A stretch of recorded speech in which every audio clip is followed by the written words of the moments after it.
Hello everyone. Okay, in this video we're going to be taking a look at Street Rod, an old sort of classic DOS game which is quite near and dear to my heart, as well as to probably most people who like DOS games and remember this game from back in the day. And if you don't, I'll introduce you to it. This probably won't be a full Let's Play, but I'll probably show off most of what the game has to offer in this video, because it's actually it's a relatively small and short game.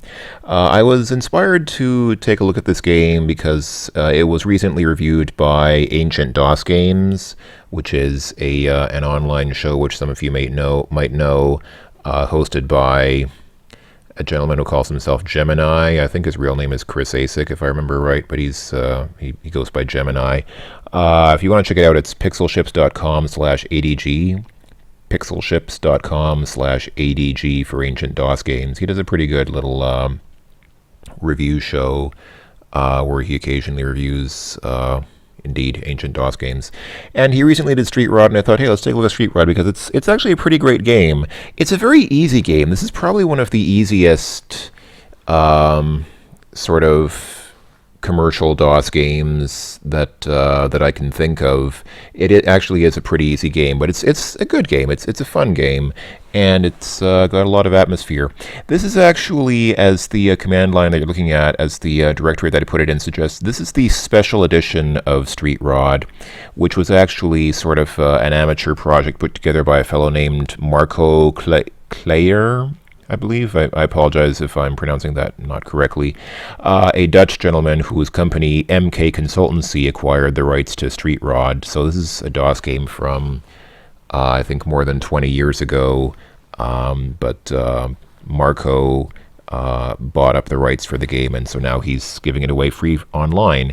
And let me go ahead and type the README document for this. So yeah, this is Street Rod SE Special Edition, and it features standard Street Rod with 25 additional replacement cars. That's sort of it's kind of a contradiction in terms. So the original Street Rod came with several cars that you could drive. This game incorporates a couple of data disks, which they don't add cars, it replaces cars. So if you're playing this, or if you're watching this video, you won't see any of the cars that you remember from the original Street Rod. This has all the cars from the data disks that you could buy separately for the game.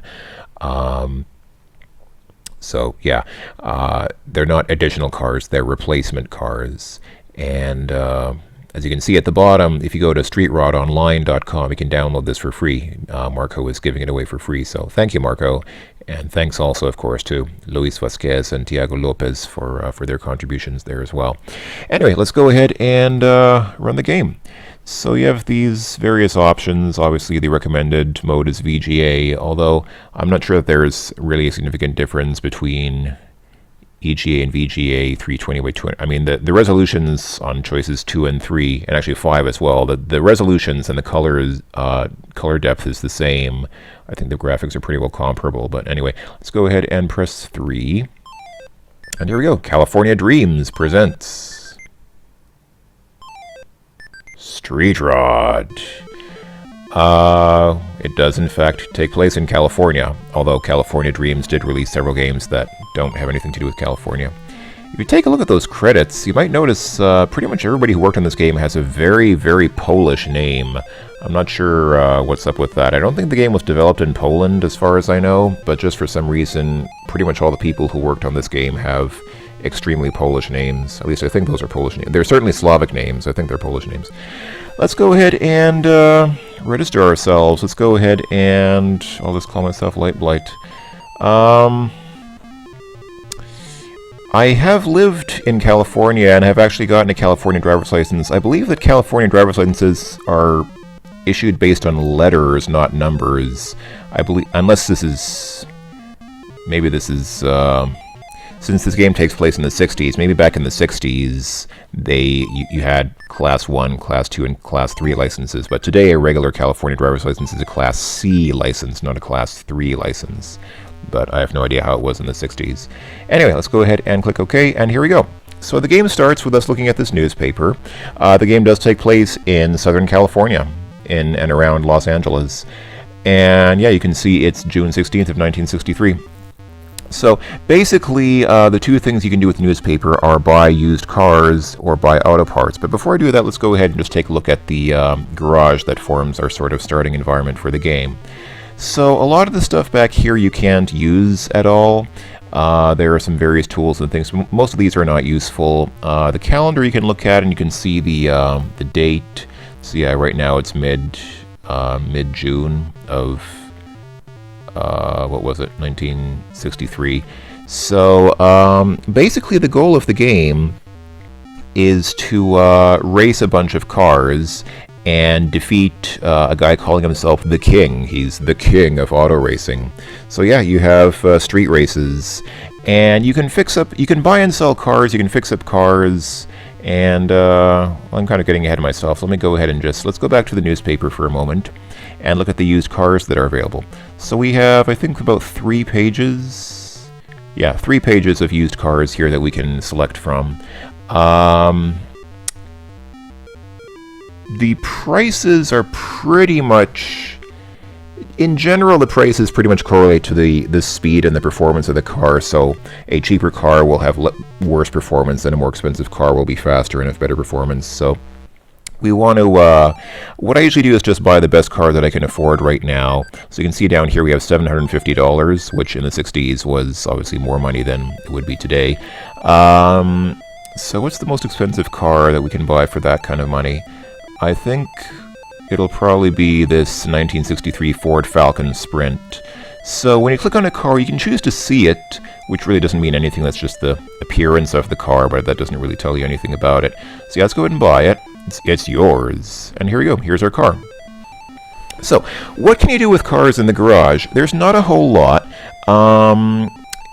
Mostly, the big work revolves around the section that's called Pop the Hood, and there's another one for Change Transmission, which does exactly what it sounds like. If you choose Pop the Hood, pretty much all you can do is replace engine parts here, or you can tune the engine. Now, with this, you can click on these arrows to move that little tick mark back and forth. What this will basically do is change how fast the engine accelerates. I actually forget which direction does which. If you advance or retard the engine, one of those makes the engine accelerate better, but reduces its top speed. The other makes the engine accelerate slower, but will increase its top speed. And actually, I guess you can probably infer which one does which if you look at the at this little stat book here. So if you click on that book, it'll tell you the car's maximum speed. So right now my maximum speed is 98 miles per hour. And if I move this ticker in the opposite direction, now my maximum speed is 94 miles per hour. Okay, so I've lowered my top speed. So I think that the way this works is if you move this up, that will make the engine accelerate faster, but it will also reduce your top speed and vice versa. So down here, the car can eventually go faster, but it takes longer to get that fast. The red mark there, I usually race with this on the red mark because that provides kind of a pretty decent balance. And honestly, like I said, the game is pretty easy. It's pretty difficult to do really badly at this game most of the time. And actually, you can be in a much better car. You can be racing against somebody in a much better car, and you'll probably still beat them unless you're really bad at the game. So, other than this pop the hood and change the transmission, the only other things that you can really do are strip off the bumpers. You get a slight speed boost if you strip the bumpers off the car. We might do that later.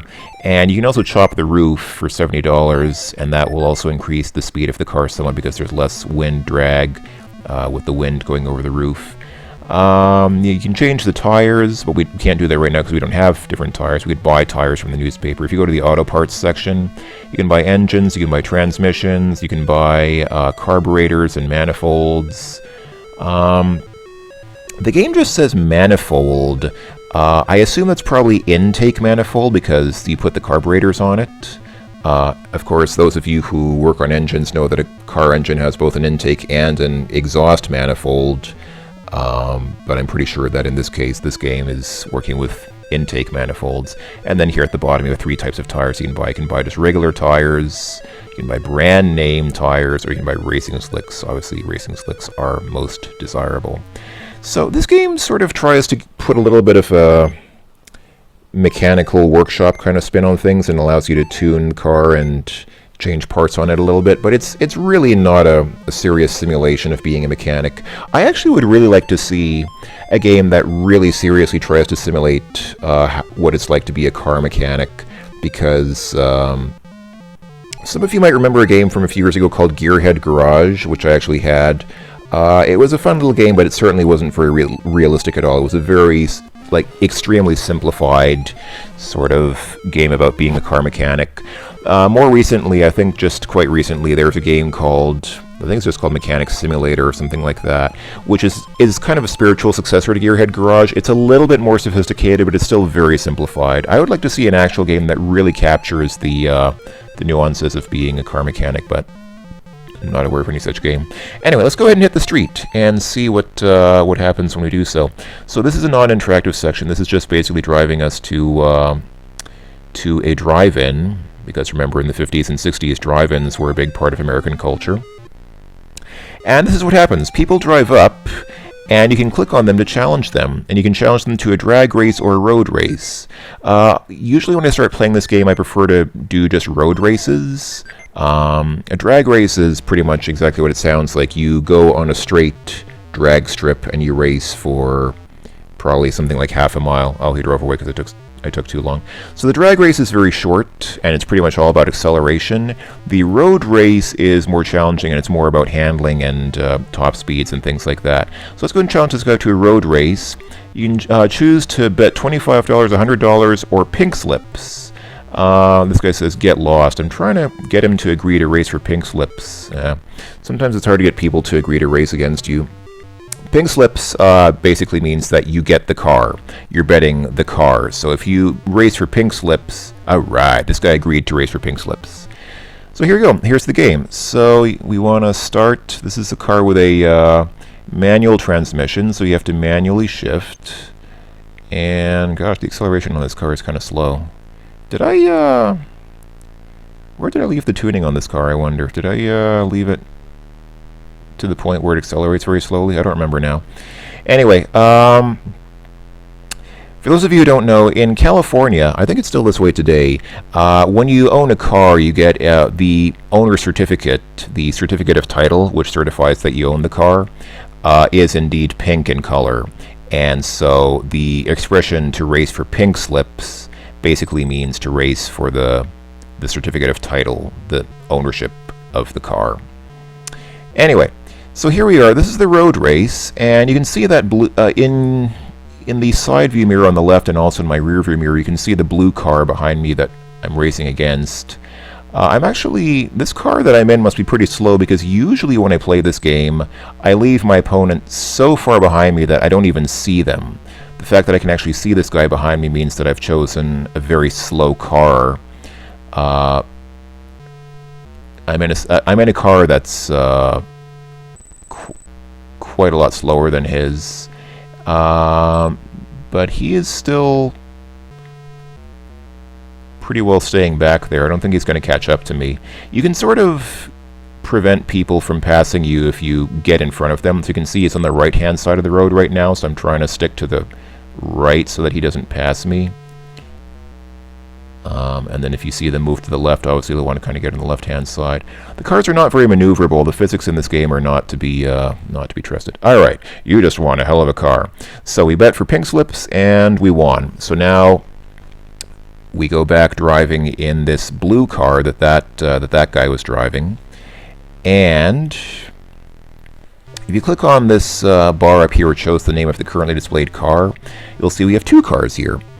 So what I usually do is, when I start playing the game, I'll race everybody for pink slips to win their car.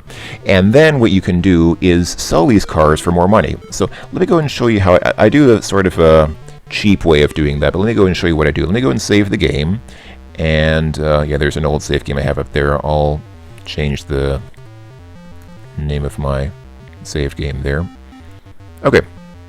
So let's go ahead and sell this car.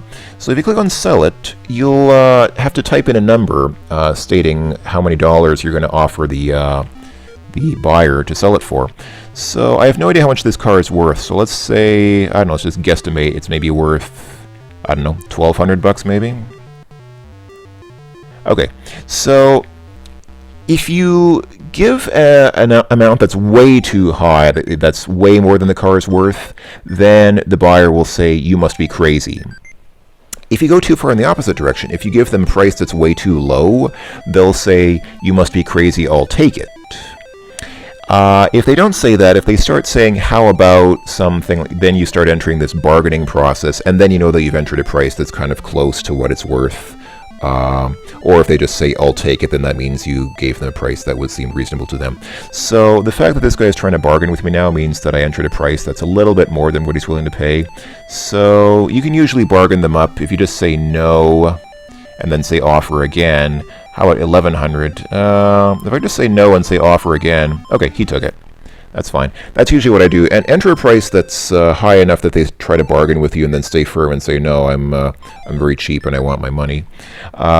So we sold that car for $1,200, which is a pretty good profit. Because remember, we bought this other car, this Ford Falcon Sprint. We bought this for, what was it, $675, something like that. So we bought a car for around $700, used it to win a race, and won a car that we sold for $1,200. And we still have this car, which we can now sell for, let's see, let me go and save again, and try going through the sale process again. So we bought it for, I think, $675, like I said. We probably won't be able to sell it for that much. Let me go ahead and try offering $650 and see what... Yeah, see, this guy's trying to bargain me down to $460, so this car is not worth very much. If I say no, offer again... what if I go down a little bit to, I don't know, let's say $550? No thanks. Okay, I'm going to go ahead and load my game. The reason I load my game, you might think that you don't lose anything, but the thing is, everything in this game is timed. Pretty much every action that you take in this game takes some time off on the calendar here. See, it's already, we started the game when it was June 16th. It's already June 19th. I don't know how 3 days passed that quickly, but yeah, time is passing in this game, and you do need to win the game before summer ends. If summer ends and you still haven't won the game, then the game just says, "Oh, tough luck, you ran out of time." So you have to finish the game before summer ends, and also there is a high score table which shows how quickly you won the game. So I want to obviously get on the high score table if possible. So let's see, what did I try selling that one for? $650. Okay, let's start with $550 this time. Okay, he says I'll take it.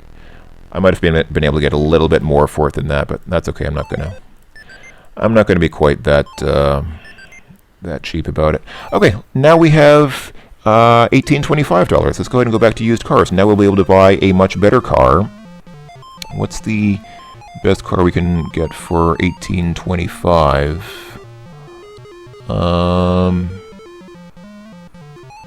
Maybe this one? Chrysler Town and Country convertible. Yeah, looks nice. Is there anything more expensive than $1,625? That's within our budget. Don't think so. So I think that what we'll need to do now is buy this car. And if I tune the engine to that red mark, which is a reasonable balance, this car now has a top speed of 107 miles per hour. That's pretty decent. So, so basically what I'll do is I'll do this maybe a half dozen times, and by the time you've done this 5 or 6 times, you'll have lots of money. You'll have enough money to buy the most expensive cars in the game, which with this expansion pack are that 1960 Ford Thunderbird and this 63 Ford Galaxy 500 XL. I think those are the most expensive cars in this. Oh, I'm sorry, no. This Ford T-Bird Roadster, that's the ticket. We want this, yeah, this is the most expensive car, this Ford T-Bird Roadster Ultra Fast with racing slicks. That is the car that you want to probably get to win the game with. And you might be asking, how do you win the game? Well, as I said, there's a guy who calls himself the King, and he seems to be sort of an Elvis derivative. And yeah, you'll need to defeat him. So what you do, let me go ahead and go back to the drive-in here. And you can press space to skip that driving sequence. So if you click on this guy back here, this guy in the white shirt, he will show you a list of currently known opponents. If you are able to face off against the king, then the king's name will actually show up on this list. But before you can face off against the king, you have to win a certain number of both road races and drag races. And occasionally, while these people are driving by here, the king will show up. And when he shows up, you can click on him, and he'll tell you how you're doing. If you need to win more road races, the king will tell you. He'll say you need to win more road races. If you need to win more drag races, he'll say you'll have to win more drag races. And if you need to win more of both, then he says, I don't have time for amateurs like you. So, if he says, I don't have time for amateurs like you, that means you need to win more road and drag races. If you finish enough of one but not the other, then he'll tell you which one you need to finish more of. So if you've seen the road race, let's try a drag race. So you can obviously race for $10, $50, or just for no money at all. Let's try $50. Okay, cool. Like I said, sometimes it's difficult to get those people to agree to race against you. I'm not sure. Ooh, bad start. Ooh, am I going to be able to catch up to this person? Gosh, this car doesn't accelerate very well. I'll probably, if this were a road race, I'd probably win in the long run, but this is not looking very good. Yeah, gosh, wow, that was terrible. Okay, well, fortunately we only lost $50. We didn't lose the whole car. Let's go ahead and load our game, and let's try, oh. I didn't buy the car yet. Let's try buying, let's try buying a different car. That did not work out very well. Yeah, I'm not sure. This might be, I don't know a whole lot about different car models, but I have the feeling that the Town and Country might not be a racing car. That might be more like a luxury car. That might be why it's so expensive. It's more like a expensive luxury car, but not a racing car. That might have been why I did so badly. Because I actually fairly rarely lose races in this game. It's pretty uncommon that I will lose, especially not that egregiously. So let's try a different car. Let's try, I don't know, let's try this Fleetline sedan. Sure, why not? Doesn't look like a very fancy car, but we're still in the kind of early stages, so... And you know what I'll do is I'll go ahead and, hold on, I forgot already which of these makes the car accelerate faster. So that was 103 miles per hour top speed. And okay, here we go. So this is a lower top speed now, but this should make this car accelerate faster in the drag race. So let's try, if you click on this guy and just say forget it, that'll make somebody show up right away. Oh, it's this guy? Oh, this guy has that car that I just lost in, so let's try racing against him. That car appears to be bad for drag racing, so maybe we should beat this guy this time. Am I just... Okay, there we go. Often when you start off these races, you'll bump against people. Yeah, his car is really slow on acceleration. My car is also not... okay, there you go, now we're starting to accelerate. Often bumping against people seems like a bad thing to do, but actually it's pretty much standard in this game. It's a pretty normal thing to do. It basically knocks people behind you. There we go. That was not very good. I'm not very satisfied with the performance of this car either. But anyway, so you've seen how to win a road race and how to win a drag race. That's pretty much it. There's really not a lot else to the racing itself. There are a few other things that you can fiddle around with here. You can sell spare parts if you have some, which I don't have any of right now. Like I said, you can chop the roof, and you can see that makes it a little bit more aerodynamic. You can put stickers on the car, like, here, the Banana Club. Oh, I'm so cool, I put a banana on my car. I didn't think that putting stickers on your car actually does anything, but in his review that I mentioned, Gemini claims that putting stickers on your car will make people more likely to race against you. Because remember I was saying sometimes it's hard to convince people to race against you, they'll just refuse to race against you when you offer. Apparently this putting stickers on is a way of getting people to agree to race against you, because it makes you seem more cool. It seems kind of counterintuitive to me. To my mind, you know, stickers are for like little kids. It's not really something that I would associate with somebody who's a very good racer, but I don't know, what do I know? I actually don't know. I don't think there's any way to track, like to see how cool people think you are in this game. There's no indicator of how your prestige is, but apparently the game does track your reputation, perhaps based on how many races you've won and lost or something like that. I don't know. So yeah, unfortunately, there's no way to see how many races you've won, and so you have no idea when you're ready to face off against the king. The only way that you'll really know when you're ready to face off against the king is when you see his name in the list of people whom you can call to challenge. So, that's pretty much it. I've already shown you most of what there is in the game. Let me go ahead and actually, just to show you what it's like, let me go ahead and buy a different transmission. Hold on, this is a GM car, so you'll need to buy a GM transmission. Let's get an automatic transmission, why not?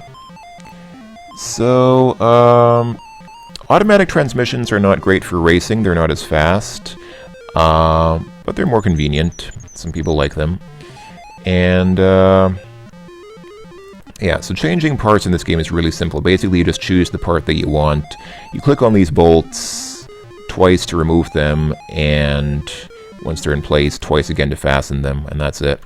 So this car now has an automatic transmission. Let's go ahead and see what that looks like. Let's go ahead and try another road race, and we can just see how the automatic transmission handles. Let's go into road race for pink slips. Why not? All right. So yeah. So with the automatic transmission, you just press space to shift into drive, and that's it. And now you just hold up for the rest of the race. One other thing that's kind of interesting with the automatic transmission is you don't get a tachometer. You remember with the manual transmission, there was that gauge on my dashboard showing how fast the engine is revving, and when you get to the top of that, you have to be careful not to blow the engine. With an automatic transmission, you can't blow the engine. You can just hold up to accelerate through the entire race. So all you have to do is just hold up and steer. That's it. So the tachometer is replaced with a clock. That's actually just like a time-telling clock. I'm not sure why that is. I don't think that's quite realistic because obviously even in a car with an automatic transmission, there is a tachometer that well, there's not necessarily a tachometer on the dashboard, but there is obviously a certain speed that the engine is turning at, which you need to not exceed if you don't want to blow the engine. But this game does some strange things. Yeah, the game, like I said, this game isn't really a very realistic simulation. It's a very nice game in the way it brings certain things together. I love the graphics. I love the way that the graphics of the game look. It has this very pleasant sort of 16-color classic DOS look to it. I love the look of the scenery and of the cars and the characters and everything. The music is kind of annoying, but it's a little bit charming in that nostalgic sort of DOS game way. So there we go. That guy must have had, I don't know if that was a hell of a car. He must have either had a rather poor car, or he must have been driving it rather poorly, because I just beat him with an automatic transmission. And automatic transmissions are not really, they're just really not anything to get too excited about in this game. So let me go ahead and, since I have this car, this is a 51 Mercury Monterey. Is this a good car? I don't know. Let me go ahead and show you, just briefly, how you do a complete engine rebuild in this game. It's really simple. So what you want to do is start from the top, take off the carburetor at the top. It automatically disappears. Take off the manifold, and then the engine is just held in place with one bolt and these wires. Just take off the wires and boom, the engine's gone. Let's go ahead and buy, let's see, what is this? This is a Ford. So let's go ahead and buy the best parts available for this car. So if we go to auto parts, we want the biggest Ford engine. There are two, I believe there are two engines for each brand. So there's GM, Ford, and Chrysler. So there's a smaller Ford engine, which is cheaper, and then a larger, more powerful Ford engine. Let's go ahead and get the big Ford engine. Oh, I need more money. Okay, let's go ahead and sell. Let's go ahead and sell my old engine since I don't. Will you take $95? Sure, why not? And let's go ahead and sell that. Let's see. Let's go ahead and sell that 3-speed GM transmission. Why not? I don't really care about the money, I just want to show you how to do the engine rebuild. So let's go ahead and go to parts and buy, like I said, let's buy the big, let's buy that big Ford engine. And if you come here, go to parts, and here we can drop in that big engine, just say change. And there's the engine. And so now you just tighten that one bolt. The bolts in this game don't really behave like bolts. I think they're more like screws, because a real bolt would have a nut at the end of it that you'd have to tighten. In this game, they behave more like screws. But anyway, so the engine is in place. Now we need a manifold to put on top of it. So let's go ahead and get a nice manifold. So we want a Ford manifold. There's a Ford 2-barrel manifold, a Ford 4-barrel manifold, and the best option is the racing manifold. So down here at the bottom, you have racing manifolds for all the 3 brands. So basically, if you want speed, just get the racing manifold. Why not? So yeah, Ford racing manifold. It's only 60 bucks. That's not bad. Come here, choose the racing manifold. Put that on top. Tighten those 2 bolts. And there you go. Now all we need is just 2 carburetors there. So in this game, hold on, I need to sell some more parts.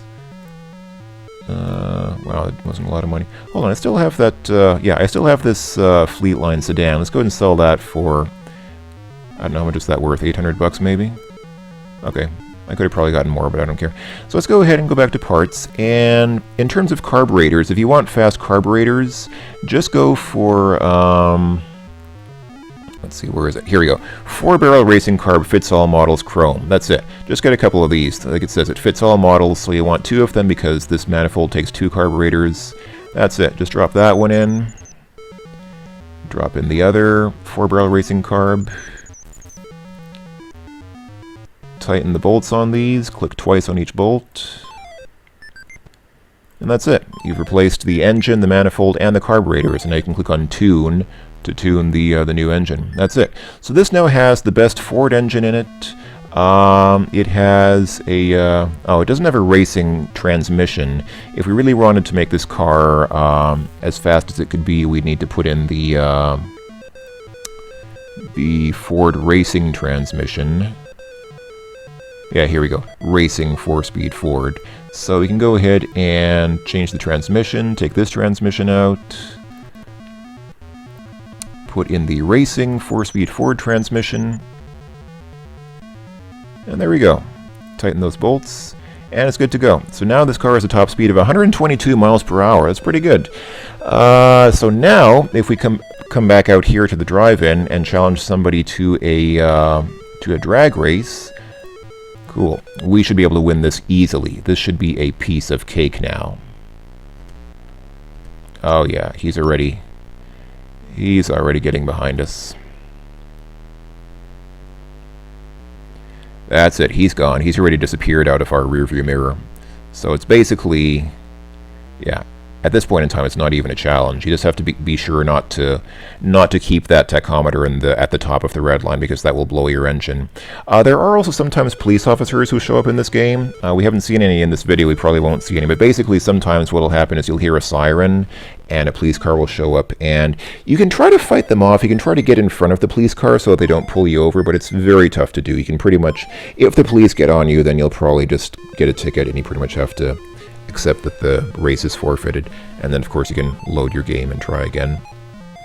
So that's that. If you want even more speed, you can strip off these bumpers and chop the roof. Let's see, now we have a top speed of 127 miles per hour. Wow, that's pretty awesome. The fastest cars in the game, let me go ahead and load my my old game that I had up here from when I was playing before. So the fastest cars in the game, like this one, this T-Bird Roadster, can go up to 130 miles per hour. Actually, I think we might even be able to tweak that a little bit more if we do that. Oh, sorry, that's the wrong direction, I think. If we advance the engine like that... No?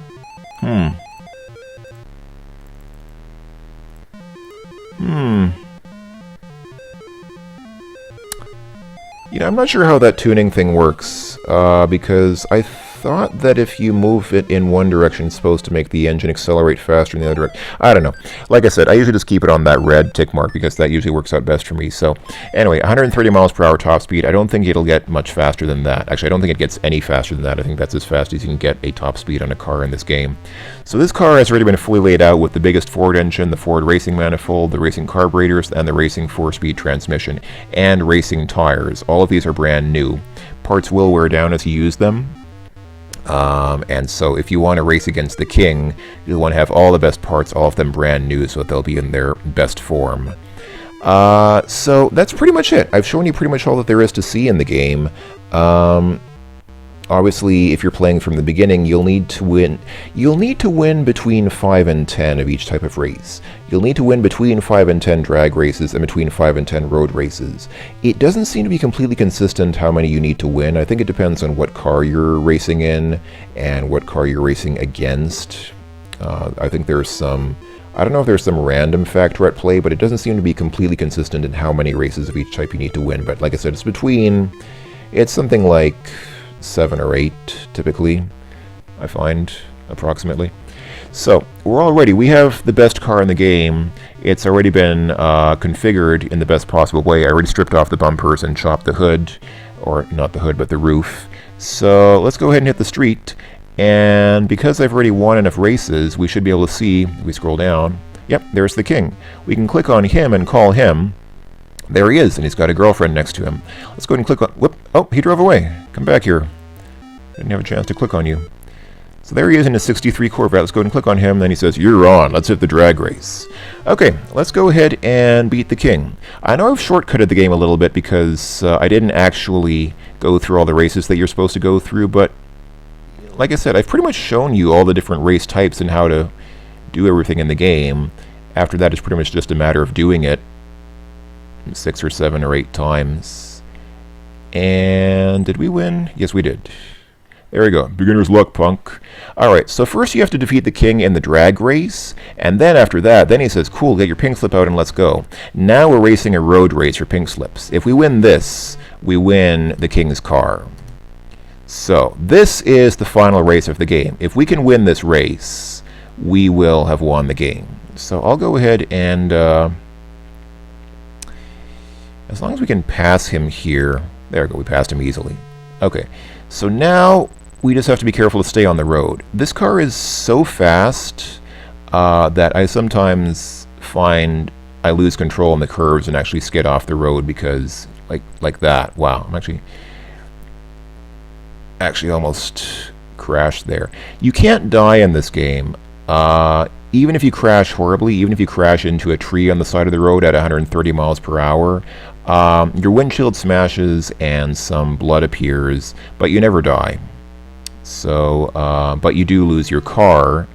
If your car gets smashed up, then yeah, you can't race with that car anymore. And if you don't have any money saved up, then your game is over because you don't have any money to buy a new car with. Alright, you ran a good race. You deserve to be king of the county. That's it. Well, you've done it. You've beaten the king of the county. Now you're the chief cheese, the head honcho, the main man. You're so impressive, in fact, that the king's girlfriend is taking a liking to you. Ace, this looks like the beginning of a beautiful friendship. And we drive back here with the king's car and his girlfriend. And she blows us a kiss. I knew you could do it. You're my hero. And that was it. That was Street Rod, and this is the high score table. And yeah, you can see my score above from when I finished the game slightly faster than I did this time. But yeah, if you know exactly what you're doing and you play the game very quickly, you should be able to finish it in, as you can see, around 400 and some hours, as I did. Of course, this isn't 400 real hours. This is... the whole thing probably took me less than an hour of real time, but this is 400 hours of in-game time. But yeah, you can finish this game in about an hour. It's pretty easy. So yeah. Let's see, let me load the game. Let me just see, is there anything else? Is there really anything else to show? I don't think so. I mean, you can put a sticker on the car. I already showed that. I didn't show getting gas. Okay, let's buy some gas. So, in his review of the game, Gemini said that... so yeah, when you get gas, there are two things you can do. You can click on the gas pump here, you can click on this, and then click on the filler cap on the car to fill up. If you don't do that, if you just stay here for a few seconds, then eventually this happens. The gas attendant stands up and says, yo, you need full service, dummy. So self-service is cheaper, and so you might think that the sensible thing to do is just go for self-service because you save a little bit of money on gas. But in his review, Gemini claims that getting full service is cooler because cool people don't pump their own gas, allegedly. Or maybe in the 60s they didn't. So apparently people will be more likely to accept your races and less likely to turn down your offers of racing if you get full service gasoline instead of pumping it yourself. I don't know where you got that information. I haven't actually tested that out. I don't really have any good way of testing that to see how effective that is, but Gemini usually knows what he's talking about, so I'll take his word on that. So let's see, now we have 16 gallons of fuel. It's a full tank. What else is there? There's this bottle over here, but if you click on it, it's just this don't drink and drive bub. It doesn't really do anything. You can change the color of the car. You can paint it, I don't know, let's paint it purple. Why not? I like purple, but I think for most people this would be a very garish car to drive around in. I guess the one thing I didn't show is changing the tires. So if we buy a different set of tires, let's buy these brand name tires. So now if you click on this tire jack, or this car jack, you can choose to change to brand name tires, and this is what the tire changing animation looks like. So there goes our racing slick, and here comes a brand name tire. And there goes the other racing slick, and on the other side will come a another one of those so-called brand name tires.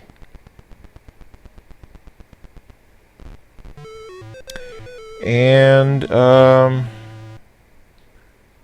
I really think that that's it. I'm trying to think of something else that I might not have covered, but I don't think there is anything.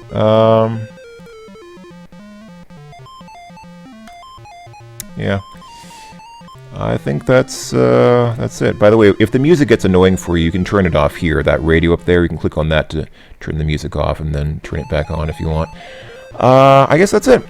That is really all there is to say about that, so I'll go ahead and quit. That was Street Rod. I really like this game. A lot of people, like I said, I think some people complain about it because it's very easy. It is a very easy game, but, you know, that's not necessarily a bad thing. I think the California Dreams, the developer of this game, might have taken those complaints to heart, though, because there is a sequel to this game. There is a Street Rod 2, which is very, very, very, very, very, very difficult. Well, I say it's difficult. Maybe some people would find it easy. Maybe if you play it for several years and practice it and get really good at it, maybe you'll be able to beat it. But I find it incredibly difficult. I don't think I've ever won a race in Street Rod 2. It has similar races to this game, but they're much harder. The cars don't steer very well. The cars steer way too slowly for my liking. The courses are more difficult. And yeah, just overall I find it a much harder game. There is also an unofficial Street Rod 3, which has been in development for many years. As of right now, as of this video, it's still in a very, very sort of early alpha kind of stage. There's really not much to it other than just basically a straight street with not much decoration and a couple of cars to race. There's really not much structure to it at all. If you look it up online, you can probably find it. I don't find it.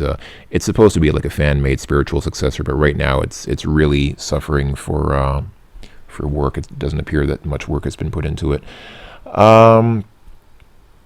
So yeah, if you wanna try a much harder game, try Street Rod 2. I'm probably not going to make a video out of it because I don't want to embarrass myself because I'm terrible at it. Like I said, I don't think I've ever once won a race in Street Rod 2. Whereas in this game, it's hard to lose unless you get stopped by the police or just happen to get stuck with a really awful car. So anyway, I guess that's all. That was Street Rod. Thank you very much to California Dreams for making such a fun game. Thank you very much to Marco Clayer for buying up the rights to this game and releasing it for free on StreetRodOnline.com. And thanks to you folks for watching, of course, as always. So I guess that's all for now. I will talk to you folks later. Bye-bye for now.